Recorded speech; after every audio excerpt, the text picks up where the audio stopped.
মা ফাতেমাতুজ জোহরা রাদিয়াল্লাহু তাআলা আনহা, আমার মা বোনেরা যারা শুনছেন, আজকে তো তাদের কোনো কাজকর্ম নাই, সারাক্ষণ টিভি সিরিয়াল আর মানুষের গীবত করা। অথচ মা ফাতেমাতুজ জোহরা রাদিয়াল্লাহু তাআলা আনহা তিনি কি করতেন? কাজ করছেন, পারিবারিক সাংসারিক কাজ করছেন।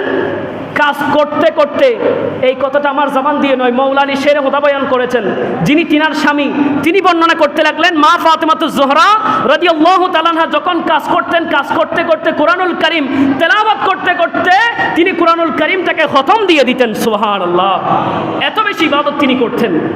মওলা হাসান রাদিয়াল্লাহু তাআলা তিনি বর্ণনা করতে লাগলেন, আমি আমার আম্মাজান মা ফাতেমাতুজ জোহরাকে দেখেছি, তিনি রাত্রিবেলা যখন আজান হয় এশারের নামাজটা পড়ে তিনি খাবার খেয়ে অথবা না খেয়ে তিনি ঘরের এক কোণার মধ্যে গিয়ে সেজদার মধ্যে পড়ে যেতেন।